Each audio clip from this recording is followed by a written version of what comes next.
먼저 그림을 하나 스크린을 통해 보시겠습니다. 사진을 하나 보시겠습니다. 진미채, 맛있죠. 좋아하시는 분들 많이 계시죠. 오징어인데 이 부분을 보면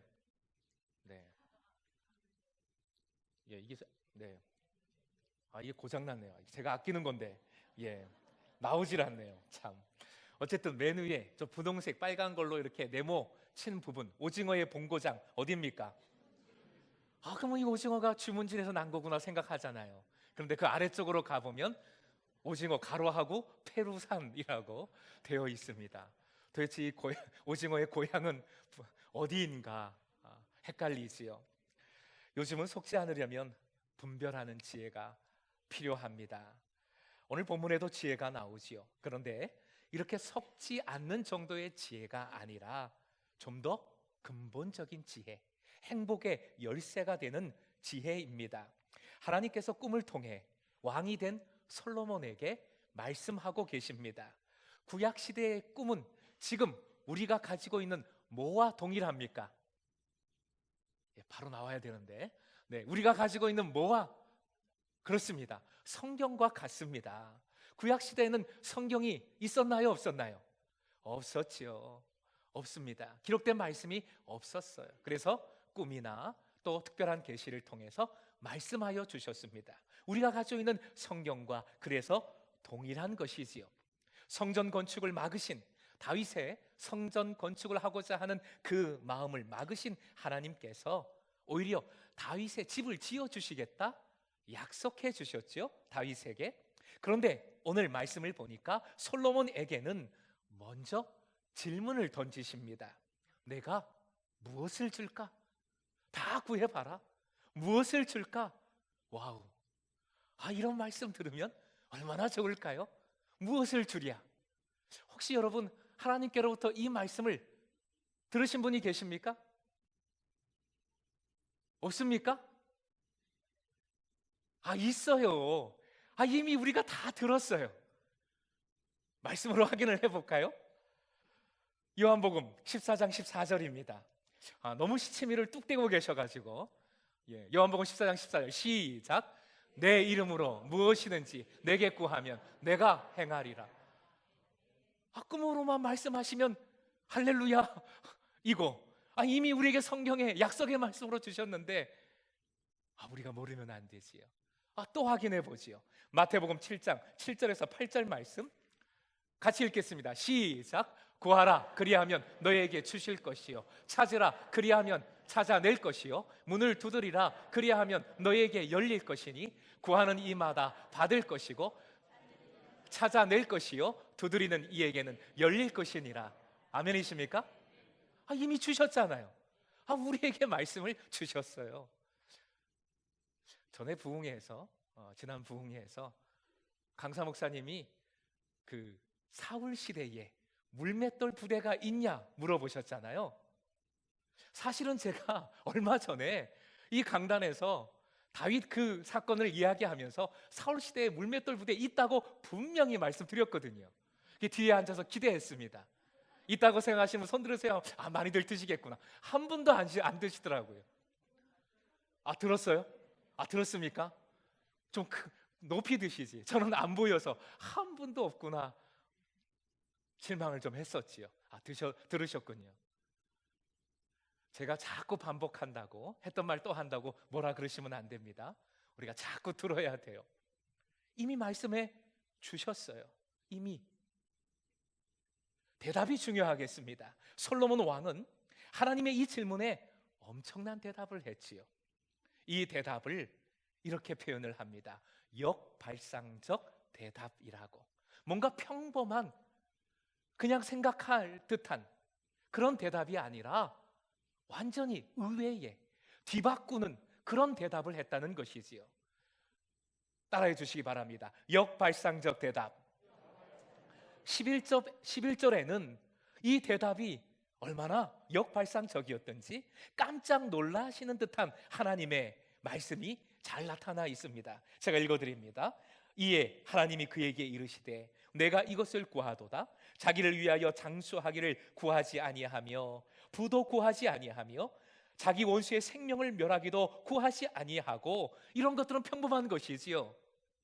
그런데 이런 것들 구하지 아니하고 놀랍게도 오직 성사를 듣고 분별하는 지혜를 구하였으니 세상에 네가 이런 것을 구하는구나, 놀라시는 하나님의 모습, 말씀입니다.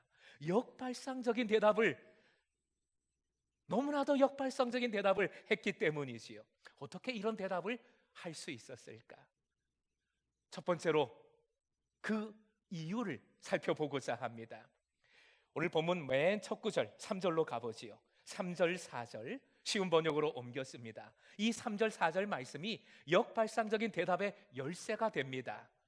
같이 읽어보겠습니다. 3절 말씀 시작. 솔로몬은 주님을 사랑하였으며 자기 아버지 다윗의 법도를 따랐으나 그도 여러 산당에서 제사를 드리며 분향하였다.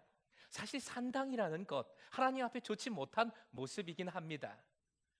가나안 족속들이 우상을 숭배하던 그런 예배처가 산당이었습니다. 이스라엘 백성들이 가나안을 쟁취하고 나서, 그때는 예루살렘 성전이 아직 지어지기 전이니까 그냥 편하게 그 산당을 통하여 하나님을 예배했습니다. 솔로몬도 그 현실 속에서, 현실과 타협해서 그냥 산당에서 예배하긴 했어요. 좋지 못한 모습도 들어 있습니다. 그 다음 4절 말씀 같이 읽겠습니다. 시작. 기본에 제일 유명한 산당이 있었으므로 왕은 늘 그곳에 가서 제사를 드렸다. 솔로몬이 그때까지 그 제단에 바친 번제물은 1000마리가 넘을 것이다. 따라해 주십시오. 늘 그곳에 가서. 바로 저것이 열쇠입니다. 늘, 그것은 일상을 의미합니다. 삶을 의미해요. 기브온은 당시에 모세의 장막이 있어서 가장 유명한 예배 처소였습니다. 솔로몬 왕의 처소에서 10km 이상 떨어진 곳인데 굳이 거기까지 가서, 그런데 그냥 한동안만 간 것이 아니라, 무슨 프로그램 돌리듯이 일시적으로만 간 것이 아니라 늘 그곳에 가서 얼마나 예배를 했던지 1000번제를 드렸어요. 그가 드린 예배 번제물이 1000마리가 넘을 정도였습니다. 1000번제, 이것은 오해하지 마십시오. 열심, 특별한 열심을 뜻하는 것이 아닙니다. 수없는 반복, 일상을 의미합니다. 수없는 반복으로 최선을 다한 예배를 계속해서 드렸다는 것입니다. 솔로몬은 그 예배가 삶이었습니다. 3절과 4절 말씀을 볼 때 일상에서 계속 솔로몬이 행하고 있던 세 가지를 깨닫게 됩니다. 따라해 주십시오. 하나님 사랑, 말씀 순종, 최선을 다한 예배. 스크린 보시고 한 번 더요. 시작. 하나님 사랑, 말씀 순종, 최선을 다하는 예배. 일상에서 자기의 평범한 매일매일의 삶 속에서 뭐 성전을 짓겠다, 뭔가 특별한 뭔가 솔로몬은 없었어요. 그런데 그 삶에서 하나님을 사랑하고 다윗의 법도를 따랐다고 했는데 결국 하나님의 말씀이지요. 하나님의 말씀에 순종했습니다.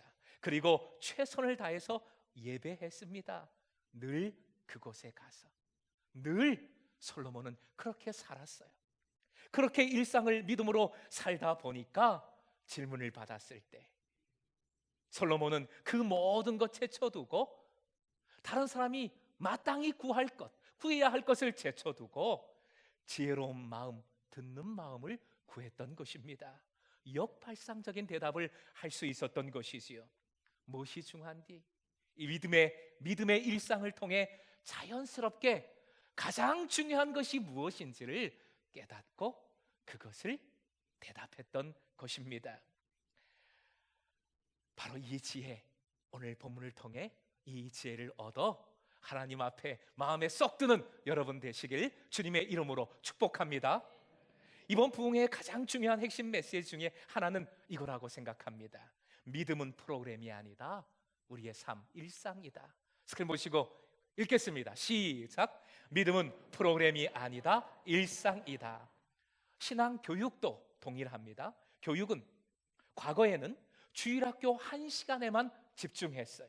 주일학교, 그리고 1시간, 그 1시간에 집중했다면 이제 삶 전체, 즉 일주일 7일 전체 시간으로 하면 168시간입니다. 168시간 전체를 바라보기 시작했습니다. 바뀐 것이지요. 미래 세대가 믿음의 삶을 살아내는 삶의 터전으로서 그 공동체를 바라보고 그들의 삶을 바라보기 시작한 것입니다. 그래서 교회 교육은 이제 주일에만 하는 주일 학교가 아니고, 그리고 교육만 하는 부서가 아니고, 그 자체로 그들의 삶의 터전, 공동체이고 완전한 스스로 예배하는 교회인 것이지요. 우리의 비전인 재밌지 비전도 동일합니다. 프로그램이 아닙니다. 물론 좋은 프로그램 있어야 하고 필요하지요. 그러나 그 프로그램은 보조적인 역할을 할 뿐입니다. 이렇게 표현하면 좋겠습니다. 따라해 주십시오. 제자로 살아보자. 프로그램이 아니라 살아가는 것, 일상이라는 것이지요.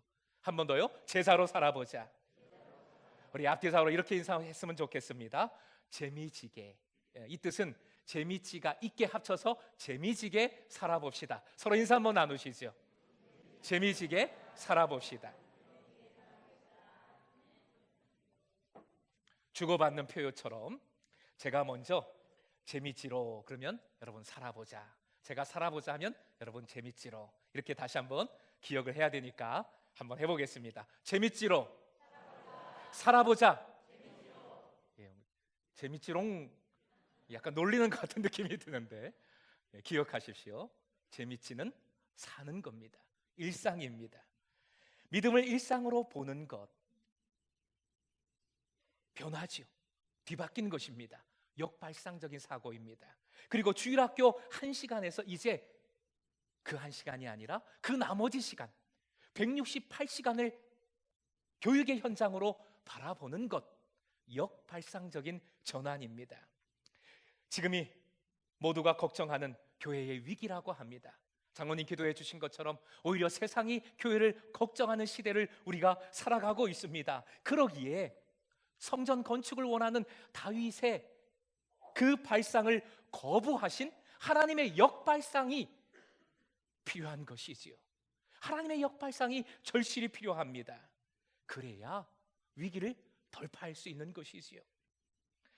부흥회 강사로 오신 장신대 기독교 교육학 김도일 교수는 그에 져서 가정교회 마을 교육공동체에서 이와 관련해서 이렇게 강조하고 있습니다. 읽어드립니다.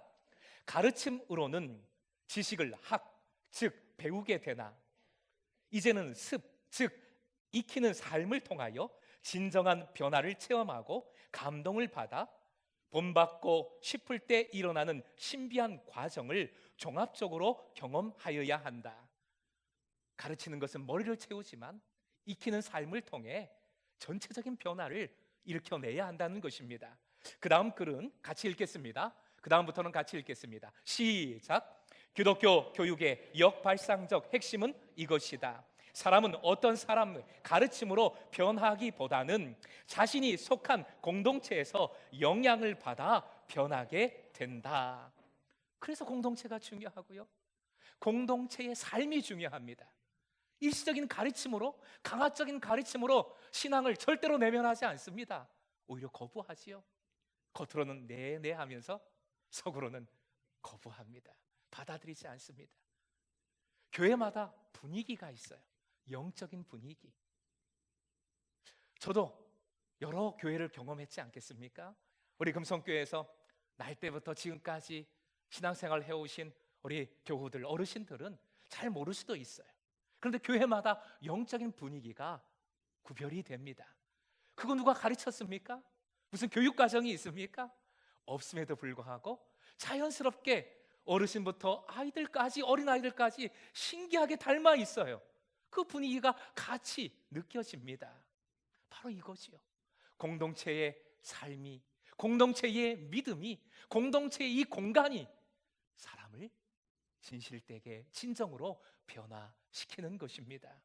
그래서 삶이 중요한 것이지요. 이렇게 삶으로 배우는 것입니다. 나우르 교회의 교사들과 무엇보다 영적 교사로서 168시간을 책임지는 우리 부모님들 명심했으면 좋겠습니다. 일상에서 솔로몬처럼 따라해 주십시오. 하나님 사랑, 말씀 순종, 최선을 다하는 예배, 그것을 보여주십시오. 가르치지 말고 보여주십시오. 억지로 가르치지 말고 자연스럽게 삶으로 보여주시라는 것이지요. 그래서 과거에는 아마 그 글귀를 보면 깜짝 놀랄 만한 현수막을 교회에 크게 걸어놓고 있는 것을 보았습니다. 내용이 이런 거예요. 어디 어디 선교지에 가서 실컷 놀자, 선교지에서 놀아보자. 큰 교회에 현수막을 그렇게 걸어 놓았더군요. 이는 그저 가벼운 농담이 아니라 거기에는 일상의 믿음을 논하는 선교신학, 교육신학이 들어있는 중요한 표현입니다. 사실 우리가 어른들이 살아간다 할 때 아이들은 노는 것이지요. 살자가 아이들에게는 놀자입니다. 그것이 일상이지요. 잘 놀 때 공부도 잘한다 그러잖아요. 영적인 것도 똑같이요. 기쁨으로, 감사함으로 함께 일상에서 그렇게 놀 때, 살아갈 때 주님을 만나게 되고 믿음이 무엇인지 알게 되고 자연스럽게 성장하고 성숙하게 되는 줄로 믿습니다. 다만 기다림이 필요하지요. 함께 살아가야 하는 것이 필요한 것이지요. 제가 교육한다 그러면 여러분은 살아간다 라고 외쳐주시면 좋겠습니다. 이게 역발상적인 사고입니다. 이제는 교육한다가 아니라 살아가는 것이지요. 준비되셨습니까? 교육한다, 교육한다, 교육한다. 살아갈 때 살아나는 줄로 믿습니다. 여러분 한 사람 한 사람의 평범한 일상, 믿음의 일상으로 재미지의 비전을 함께 이루어 가기를 주님의 이름으로 축복합니다. 이제 두 번째 스텝을 밟아야 하겠습니다. 솔로몬의 역발상적인 대답 자체에 놀라운 지혜들이 들어있습니다. 그 지혜를 모두 짚어가면서 상고하겠습니다. 첫 번째로 6절입니다. 눈으로 따라와 주시면 됩니다. 말씀을 눈으로 보면서 따라와 주십시오. 6절, 먼저 솔로몬은 왕조를 세워주신 하나님의 은혜에 감사하고 있습니다. 외쳐보겠습니다. 따라해 주십시오. 은혜를 알자, 은혜를 깨닫자. 지혜는 은혜를 깨닫습니다. 은혜를 은혜로 압니다.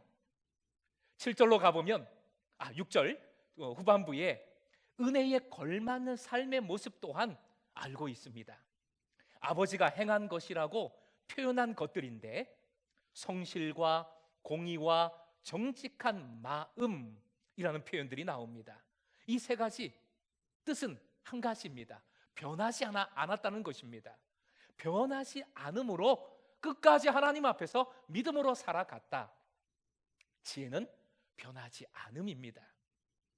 7절을 보시면 솔로몬은 자신을 종으로 규정하면서 작은 아이라고 표현을 하고 있습니다. 나으라는 말이 우리 아이들을 뜻하는 말인데, 미래 세대를 뜻하는 말인데, 그 단어보다 훨씬 어림을 뜻하는 카톤이라는 단어가 사용이 되었습니다. 부족하다, 정말 모자라다라는 뜻도 들어있어요. 솔로몬은 작은 아이라서 출입할 줄을 모른다라고 고백을 하고 있지요. 7절 맨 끝에 보시면 종은 작은 아이라 출입할 줄을 알지 못하고 들고 나는 것을 모른다. 이거를 요즘 신조로 하면 뭔지 혹시 아시는 분 계십니까? 들고 나는 것을 몰라요. 예, 나왔습니다. 맞습니다. 낄끼빠빠. 낄 때 껴야 하고 빠질 때 빠져야 되는데 그걸 모른다는 거예요. 어른으로서 그걸 모르면, 저도 아이들한테 가끔 구박을 받습니다. 낄끼빠빠가 안 된다고. 그걸 모르면 진상이라는 소리를 듣지요. 꼰대라는 소리를 듣지요. 지혜는 진상인 것을 깨닫는 것, 바로 이 출입을 들고 나는 것을 아는 것이지요. 사실 왕으로서 출입한다는 것은 전쟁을 의미하기도 합니다. 싸워 이길 수 없는 나약한 존재라고 겸손히 고백하고 있는 것이죠. 사실 다윗이 그렇게 유명함에도 불구하고 다윗 왕의 이름으로 된 성경이 있습니까 없습니까? 아니 왜 이거는 확실하게 아시잖아요. 다윗서 있어요 없어요? 솔로몬서 있어요 없어요? 우리가 가진 성경에는 없어요. 아니 그렇게 유명하고 왕임에도 불구하고 심지어 이방 여인 룻의 이름을 가진 룻기 성경이 있는데 왕의 이름을 가진 성경은 없어요. 7절의 고백과 그 모든 것을 살필 때에 지혜는 겸손이라는 것을 깨닫게 됩니다. 솔로몬은 드디어 하나님께 주실 것을 요구했습니다. 성경에서 가장 유명한 대답, 역발상적인 대답임을 확인했습니다. 9절 말씀을 우리가 가지고 있는 성경 바로 직전에 개역 한글이라고 하지요. 개역 한글 성경으로 먼저 한번 읽어보겠습니다. 스크린 보시고 읽겠습니다. 9절 시작. 누가 주의 이 많은 백성을 재판할 수 있사오리까? 지혜로운 마음을 종에게 주사 주의 백성을 재판하여 선악을 분별하게 하옵소서. 따라해 주십시오. 지혜로운 마음.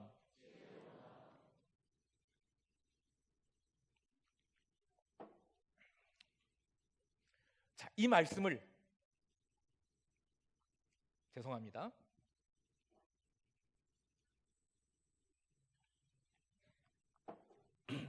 지금 우리가 가지고 있는 개역 개정이라고 하죠. 지금 여러분이 가지고 있는 성경입니다. 대부분 교우들이 가지고 있는 성경 개역 개정으로 9절 말씀을 다시 한번 읽어보겠습니다. 시작. 누가 주의 이 많은 백성을 듣는 마음을 종에게 주사 주의 백성을 재판하여 선악을 분별하게 하옵소서. 다 똑같아요. 그런데 노란 글씨만 달라졌죠. 뭐에서 뭐로 바뀌었습니까? 따라해 주십시오. 지혜로운 마음, 듣는 마음. 지혜로운 마음에서 듣는 마음으로 바뀌었어요. 지혜로운이라는 말의 원어를 보니까 우리가 잘 아는 원어 쉐마입니다. 쉐마 뭡니까? 듣는다, 들으라 하는 말이잖아요. 지혜로운 마음이 듣는 마음이에요. 그 쉐마라는 뜻이 듣는다는 뜻이 중요해서 지금 우리가 가지고 있는 성경은 지혜로운 마음을 듣는 마음으로 옮기고 있습니다. 11절 맨 끝으로 가보면 이 마음은 어떤 마음인지 잘 나타납니다. 11절 맨 끝에 오직 송사를 듣고 분별하는 지혜를 구하였으니, 재판에서 그 이야기를 들을 때에 분별해서 좋은 판단을 내리게 만드는 지혜이구나 라는 것을 알 수 있습니다. 결국 듣는 마음, 지혜로운 마음이란 분별하는 지혜를 뜻하는 것이지요. 그럼에도 불구하고 쉐마, 들음이 중요합니다. 듣는 마음이 바로 지혜이기 때문에 그렇습니다. 듣는 마음이란 상대방의 말을 들어주고 그 말을 통해 나타난 그 속의 마음을 알아주는 것입니다. 스크린 보시고 읽어보겠습니다. 시작. 듣는 마음이란 상대방의 말을 듣고 그 마음을 알아주는 것. 왕은 주로 명령하는 사람입니다. 그렇죠? 내 명령을 들으라 하는 사람이잖아요. 주로 말을 하는 사람입니다. 그런데 솔로몬은 듣는 마음을 간구하고 있어요. 말씀하시는 분은 하나님이시고 참된 왕은 하나님이시고 저는 주님의 종입니다. 종으로서 듣게 하여 주시옵소서. 듣는 지혜를 주시옵소서 간구하고 있는 것입니다. 우리도 마찬가지입니다. 오직 뭘 줄까?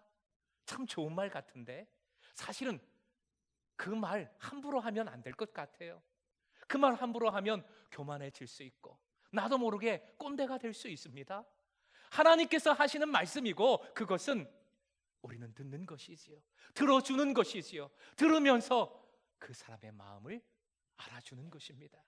그렇게 화나 있구나, 그렇게 아프구나, 그렇게 힘들었구나, 그래서 그렇게 했구나 라고 알아줄 때 우리는 함께 용납하게 되고 이해하게 되고 함께 기쁨을 누리게 되는 것입니다. 사실 솔로몬의 대답은 속 터질 수 있는 대답이에요. 왜요? 아니 아픈데 건강을 좀 달라 하지. 돈 없는데 돈을 좀 달라 하지. 듣는 마음? 그게 뭐야? 돈이 나와? 밥이 나와? 이럴 수 있는 대답인 것이지요. 그런데 10절로 가보면 10절 맨 끝에 참 귀한 말씀이 나오죠. 따라해 주십시오. 주의 마음에 든지라. 한 번 더요. 주의 마음에 든지라. 주님의 마음에 쏙 들었어요. 이 대답이 주님 마음에 들면 되는 것이지요. 13절로 가봅니다. 주님 마음에 들었더니 약속의 말씀이 나옵니다. 13절 말씀 같이 읽겠습니다. 시작. 내가 또 내게 구하지 아니한 부귀와 영광도 내게 주노니 내 평생의 왕들 중에 너와 같은 자가 없을 것이라. 듣는 마음을 구했더니 결국 돈도 밥도 다 주신다는 말씀이에요. 이게 하나님 나라의 원리지요. 이 자체가 역발상적인 주님의 역사하심입니다. 남들은 돈 구하고 건강 구하고, 그런데 하나님 나라를 아무것도 아닌 것처럼 눈에 보이지도 않는 하나님 나라를 구할 때 그 모든 것을 주신다라는 역발상적인 역사하심이지요. 이 원리는 동일해서 예수님도 확실하게 이 땅에 오셔서 약속해 주셨습니다. 마태복음 6장 33절 다시 확인하지요. 시작. 그런즉 너희는 먼저 그의 나라와 그의 의를 구하라. 그리하면 이 모든 것을 너희에게 더하시리라. 이 모든 것 구하는 것, 그거는 다 하는 일이에요. 세상 사람들도 하는 일이에요. 그런데 뒤바꾸라. 먼저 그 나라를 구하라. 그럴 때 이 모든 것을 더해 주시리라. 자, 마지막으로 꿈에서 깬 말씀을 들은 거지요. 듣고 난 후에 솔로몬의 행동을 보십시오. 15절로 가봅니다. 15절 말씀도 같이 읽겠습니다. 시작.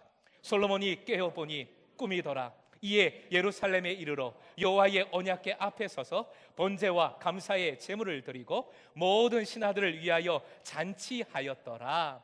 자, 꿈은 말씀이라고 말씀드렸어요. 꿈은 성경 말씀, 약속의 말씀입니다. 약속이니까 아직 이루어지지 않았어요. 그런데 솔로몬은 이 말씀을 믿고 있습니다. 이 약속의 말씀을 붙들고 예배하면서 미리 감사하고 있는 것을 봅니다. 자, 마지막 퀴즈. 솔로몬이 이렇게 예배하는 15절의 모습 속에서 변한 것이 두 가지 있어요. 자, 첫 번째 것, 뭐가 변했습니까? 솔로몬의 앞의 모습과 지금 15절에 변한 것, 어떤 것이 있을까요? 그렇습니다. 앞에서는 어디서 예배했어요? 산당에서. 그런데 15절에 보니까 예루살렘에 이르러 여호와의 언약궤 앞에 서서 예배했습니다. 언약궤, 주님의 언약의 말씀이잖아요. 주님의 임재하심이잖아요. 주님과 더욱 가까이 나아가고 있는 것이지요. 주님께 더욱 가까이 나아가고 있는 모습. 그리고 두 번째 변한 모습이 있습니다.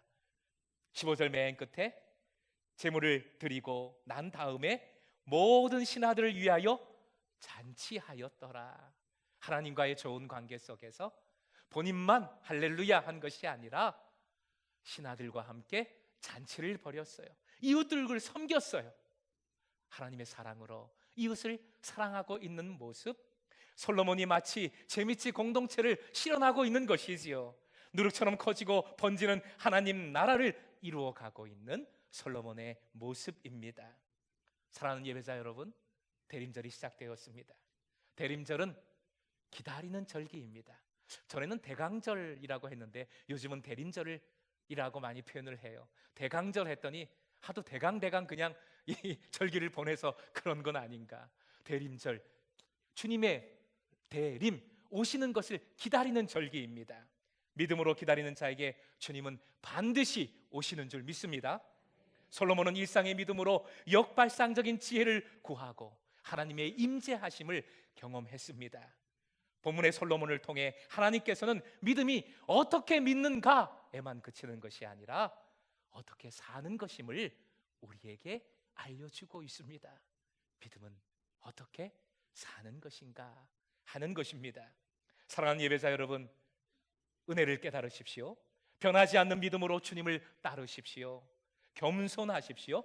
무엇보다 내가 먼저 말하지 말고 상대방의 말을 들어서 그 마음을 알아주십시오. 그리해서 함께 하나님을 예배하고 이웃을 더욱 섬기십시오.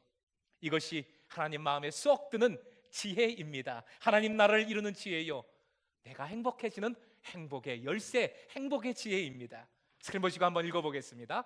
5가지네요. 시작. 은혜를 깨달으라.